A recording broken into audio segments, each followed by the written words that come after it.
Hello and welcome to NCERT zone. दोस्तों, आज है 7 अगस्त और आज है इंटरनेशनल फ्रेंडशिप डे। सबसे पहले तो आप सभी लोगों को हैप्पी फ्रेंडशिप डे। दोस्तों, बात जब दोस्ती की आती है कि यह कैसा होना चाहिए, तो कृष्ण और सुदामा, इससे महान उदाहरण कुछ और हमें नहीं दिखता। कृष्ण और सुदामा की दोस्ती हमें बताती है कि दोस्ती में, प्रेम में ना कोई छोटा होता है, ना बड़ा होता है, ना कोई राजा होता है, ना भिखारी होता है, ना कोई ऊंचा होता है, ना कोई नीचा होता है। पर एक और दोस्ती की कहानी है जिसे हम इग्नोर कर देते हैं, या फिर हम ऐसा कह सकते हैं कि ये जो कहानी है, ये जो दोस्ती है, काफ़ी अंडररेटेड है। तो बात करेंगे आज उसी अंडररेटेड दोस्ती की कहानी की। और वह दोस्ती किन के बीच है? वह दोस्ती है दुर्योधन और कर्ण की। तो चलिए बात करते हैं कर्ण और दुर्योधन की मित्रता की। बात तब की है जब हस्तिनापुर में प्रतियोगिताओं का आयोजन हुआ। सभी लोग वहां आकर अपनी अपनी युद्ध कौशल का परिचय दे रहे थे। भीम और दुर्योधन, इन्होंने गदा और कुश्ती का प्रदर्शन किया। युधिष्ठिर, नकुल, सहदेव, इन्होंने तलवारबाजी और भाले का जौहर दिखाया। इन सब के प्रदर्शन से जनता रोमांच की पराकाष्ठा तक पहुंच गई थी। कौरव भी कौशल में पीछे न थे। उन्होंने भी अलग अलग युद्ध कौशल का परिचय दिया। भीड़ शेर की तरह दहाड़ रही थी और अपने अपने योद्धाओं का समर्थन कर रही थी, उनका हौसला बढ़ा रही थी। अब बारी थी उस प्रदर्शन की जिसका सबको बहुत देर से इंतजार था। वो प्रदर्शन था अर्जुन की तीरंदाजी। अर्जुन आगे आए, धनुष को उठाया, प्रत्यंचा चढ़ाई और बाण को आसमान की तरफ दे मारा। फलस्वरूप आसमान से तीरों की बारिश हो गई। भीड़ मुग्ध थी इस दृश्य को देखकर। गुरु द्रोणाचार्य, कृपाचार्य, भीष्म पितामह, कुंती और गांधारी सभी हर्षित थे। दर्शक इस प्रकार का दृश्य और देखना चाहते थे। सभी अर्जुन की तारीफों की पुल बांध रहे थे। लेकिन दर्शकों में कोई ऐसा भी था जिसे यह सब देखकर लगा कि लोग फालतू में ही इतना उत्तेजित हो रहे हैं, यह तो मैं भी कर सकता हूँ। और वह इंसान कोई और नहीं थे, वो थे कर्ण। उन्होंने सोचा कि अगर उन्हें मौका मिले तो वे भी यह कर सकते हैं और अर्जुन को पीछे छोड़ सकते हैं। उन्होंने अर्जुन को चुनौती दे डाली और अर्जुन भी कहाँ पीछे रहने वाले थे, उन्होंने भी इस चुनौती को स्वीकार कर लिया।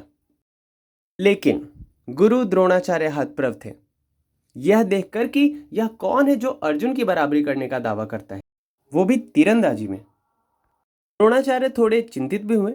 उन्होंने कर्ण से पूछा कि तुम कौन हो और किस राज्य के राजकुमार या शासक हो।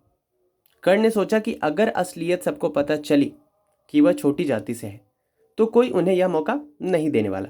ऐसा सोचकर वह चुप रह गए। दुर्योधन दूर से यह सब देख रहे थे और इस बात को वो भांप गए। दुर्योधन आगे आए और बोले कि ये अंग प्रदेश, जो कि उस समय दुर्योधन के राज्य का एक छोटा सा हिस्सा हुआ करता था, वहाँ के शासक हैं और मेरे परम मित्र हैं। इन्हें इस प्रतियोगिता में भाग लेने दिया जाए। फिर भी द्रोणाचार्य ने उन्हें छोटी जाति का बताकर प्रतियोगिता में भाग नहीं लेने दिया। हालांकि कर्ण को प्रतियोगिता में भाग लेने का मौका नहीं मिला, लेकिन वह बहुत प्रभावित हुए और यह बात उनको छू गई कि जहां सब उन्हें छोटी जाति का बता करके अछूत समझ रहे थे, दुर्योधन ने बिना उसे जाने अपना प्रदेश दे दिया, अपने प्रदेश का शासक बना दिया और यहाँ तक कि उन्हें परम मित्र भी कह दिया। कर्ण ने दुर्योधन से पूछा कि क्या चाहते हैं आप। दुर्योधन मुस्कुराए और दुर्योधन ने कहा, एक सच्चा और वफादार दोस्त। और इस प्रकार शुरू होती है यह दोस्ती। लेकिन जीवन के हर रिश्ते की तरह जिंदगी आपसे दोस्ती का भी इम्तिहान लेती है और कर्ण और दुर्योधन के जीवन में भी यह घड़ी आई। दुर्योधन तो अपनी तरह से पूरी निष्ठा से मित्रता निभा ही रहे थे, लेकिन अब घड़ी आ गई थी जब कर्ण को अपनी मित्रता साबित करनी थी। महाभारत के समर से पहले जब दुर्योधन को चेतावनी दे करके कृष्ण लौट रहे होते हैं तो रास्ते में उनको अचानक से कर्ण दिखते हैं। अपना रथ वहीं रोक करके वो कर्ण को समझाने जाते हैं कि दुर्योधन बहुत गलत कर रहा है और ये जो भी कर रहा है तुम्हारे दम पर भी कर रहा है, तुम्हारे दम पर भी वो उछल रहा है। तुम ही इसको रोक सकते हो। तुम ऐसा करो, ये जो पांडव है ये तुम्हारे ही भाई है, तुम कुंती के ही पुत्र हो, वो तुमको उचित सम्मान के साथ अपना लेंगे। तुम इस युद्ध को रोक दो, अर्थात तुम दुर्योधन के पक्ष से मत लड़ो। तब कर्ण कहते हैं कि मैं कुंती का ही पुत्र हूँ। ये बात उन्हें उस दिन पता नहीं चली जब मुझे वो अकेला छोड़ करके आ गई थी नदी के किनारे। जब मैं एक शूद्र के परिवार में पल रहा था, सभी लोग मुझ पर लांछन लगा रहे थे, सभी मुझे गालियां देते थे, मेरी कोई प्रतिष्ठा नहीं रह गई थी समाज में। तब मुझे दुर्योधन ने अपनाया, मुझे वो सम्मान दिलाया जिसका मैं हकदार हूँ। आज जब कुंती के पांचों पुत्र के ऊपर काल मंडरा रही है, तब उसे याद आई है कि कर्ण भी उसी का पुत्र है। केशव, आप रहने दीजिए, मैं दुर्योधन को धोखा नहीं दे सकता हूँ। मेरे शरीर का रोम रोम दुर्योधन का है और मैं उसके लिए अपना गला तक कटवा सकता हूँ। और कर्ण के इन पंक्तियों को दिनकर जी से अच्छा कौन कह सकता है। तो रश्मिरथी की कुछ पंक्तियां मैं आपको सुनाना चाहूँगा। दुर्योधन के बारे में कर्ण कहता है, राजा रंक से बना करके, यशमान मुकुट पहना करके, बाहों में मुझे उठा करके, सामने जगत के ला करके, करतब क्या क्या न किया उसने, मुझको नव जन्म दिया उसने। है ऋणी कर्ण का रोम रोम, जानते सत्य यह सूर्य सोम, तन मन धन दुर्योधन का है, यह जीवन दुर्योधन का है, सुरपुर से भी मुख मोड़ूंगा, केशव मैं उसे न छोड़ूंगा।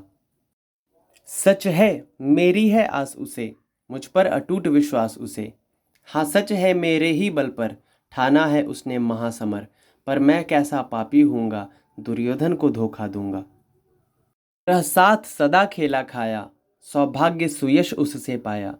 अब जब विपत्ति आने को है, घनघोर प्रलय छाने को है, तज उसे भाग यदि जाऊंगा, कायर कृतघ्न कहलाऊंगा। और अंत में कर्ण कहता है, मित्रता बड़ा अनमोल रतन, कब उसे तोल सकता है धन। धरती की तो है क्या विसात, आ जाए अगर बैकुंठ हाथ, उसको भी न्यौछावर कर दूं, कुरुपति के चरणों में धर दूं।